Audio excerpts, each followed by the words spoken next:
Are you sick and tired of running the same old haunted lost sector every Halloween? The same old activities we are doing day in, day out, using the same boring builds with absolutely no excitement. Right, we're gonna do Crota. We need Phoenix, Warlock. We need Tractor Cannon for the debuff. We need an Invis Hunter. We need a Banner Invincible. I will not get nerfed anytime soon Titan build. Like, look, there's some crazy builds out there, but we're all using the same builds. But I'm here to break this chain, unleash the locks, and open you to a new way of playing Void Lock. As we've established, it's going to be a Void Warlock build, but we are going to be taking our Rift and making it absolutely god tier, turning it into one of the best abilities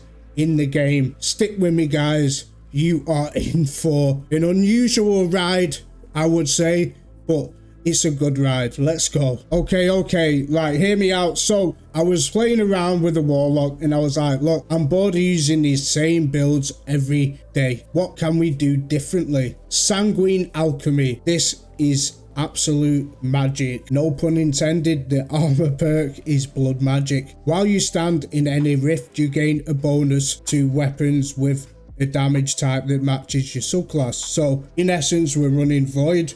You want to be using a Void weapon. Now, you cannot pair any weapon surges with this exotic now, so this will give you a 17% damage increase inside your rift. But there is more. You can stack an empowering rift on top of this. Obviously, as we know, with the Void subclass, there are tons and tons of ways to heal yourself. So I'm thinking we can add an empowering rift in there because we're always going to be having devour anyway. So you get the 20% extra damage from empowering rift. We also have debuffs on the Void subclass. So Child of the Old Gods, weakening grenades, debuff by 15%. This all comes together and turns your rift into a beast. So the main focus of this build is you want to make sure that you have your rift up all the time. With the way that we have the mod set up and everything else, we can pretty much have it up all the time, guys, honestly. So the aspects I chose to run with this build that work the best for me is you want Feed the Void to get Devour on ability kills. We're running Child of the Old Gods because it's on an empowering rift. Every time we send our little old god buddy out, it's going to heal us rather than give us grenade and melee energy back, which is what we want anyway when we are in an empowering rift. Gives us a bit more energy back. But not only that, defeating a target by your Void Soul refunds you class ability energy. The fragments I chose to run with it was Echo of Instability. This will give us volatile rounds with grenade kills. Then Echo of Remnants makes our grenades last even longer. Echo of Undermining. This will weaken our enemies with our grenades. Then we have Echo of Starvation. When we pick up an overpower, we get Devour. And when we pick up a Void Breach as well. This is just another way to give us healing when we don't have our grenades up. So if you're wondering, Telesto with an empowering rift, how is this going to work? Just look at the gameplay. Champions get destroyed. Absolute melt the faces off unstoppable champions. Obviously, Telesto is amazing this season because we have unstoppable fusion rifle as well. But the damage, the void blasts that delay, oh my god, you pair this with your empowering rift, your debuff with Child of the Old Gods, maybe a grenade if you have one spare, and champions go missing.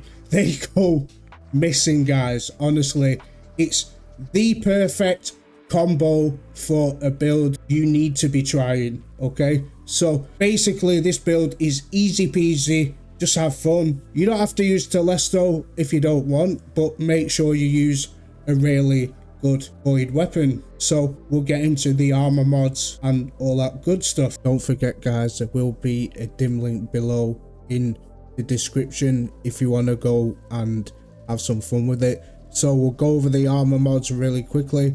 On the helmet, we have harmonic siphon for orbs of power with void kills. We've got our scavenger mods on the helmet as well. To keep up our rift ability rotation, on the gauntlets we've got bolstering detonation. This will feed us class ability energy when we damage enemies with a grenade. Impact induction will also give us grenade cooldown when we cause damage with our melees. Focusing strike will give us class ability energy when we use our melee attack. On the chest piece, we have a harmonic resistance. Then for our special void weapons to carry more ammo, we have harmonic reserves. On the boots, I chose to go with stacks on stacks. When we pick up a void breach, it's going to give us an additional stack right off the bat, and then we pick up them void breaches which turn into armor charges with elemental charge. And then with the charges, we're going to spend them with double utility kickstart, and we have one bomber mod also. So that's going to do it for the armor mods. Feel free to take advantage of the artifacts as well. We have elemental orbs with void, which makes everything volatile. Mono maestro, an extra 10% to our void weapons and abilities. Also, refreshing pickups is a nice one. When you pick up an elemental orb, it will give you energy to your least powered ability. And also, if you'd like, I like using Retro for Excavate.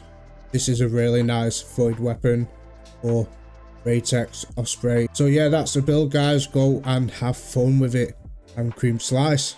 Peace.